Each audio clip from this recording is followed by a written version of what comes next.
Hello again, beautiful people! Ayan, this time, ang gagawin ko naman ay ang second request nila na, what is it, love? Coffee? What is it? Love? Coffee jelly. Yeah, coffee jelly. Pero ang gustong color ni Gabriel na coffee jelly ay, what color, love? What color? Coffee jelly. See? Green coffee jelly ang gagawin ko para kay Jose Gabriel. At yung isa naman, para sa aking Unica Iha, kanyang request naman ay black coffee jelly. So, let's do it. Kaya yan ni Mommy. Mwah. So, we're here sa Dirty Kitchen. Ayan. So, may kasama akong bata. Pinabantayan ako paano ilutuin ang kanyang No. green coffee jelly. No. Yes, mommy. Yes, Mommy. I love you. Yes, Nuna. Yes, Nana. I love you. Yes, Mommy. Mwah. Okay. Okay, open the pot. Sabi ni Bunchoy, bongga. It's boiling. So let's put the brown sugar.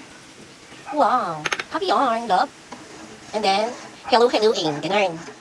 And then next is, let's put the green gulaman. My Bunchoy's favorite color for coffee jelly. In fairness naman kasi, parang halo yung lasa ng pandan tsaka ng coffee. Ang sarap din talaga ng ng pagka-mix ng taste. Sarap ng mix ng taste, ganun. Kasi yung taste niya, sarap. Yung lasa niya, masarap siya. Sinubukan ko lang naman siya one time dahil lagi siya nagre-request ng green gulaman. And then, ayun, tinikman ko, sarap nga. Bongga ka, anak.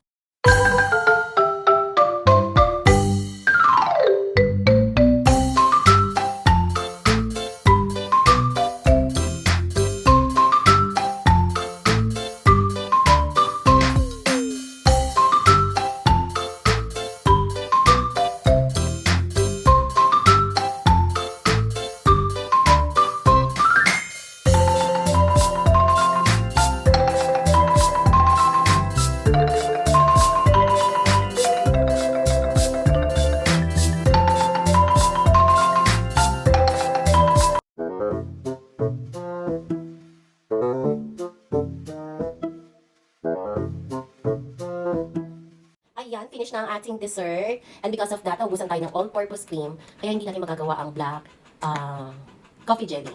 So, color green lang. Kay Bunchoy lang ulit nag-grant ang kanyang request. So, yan. Next time na lang yung black na jelly. So, yan. Finish na. Thank you for watching.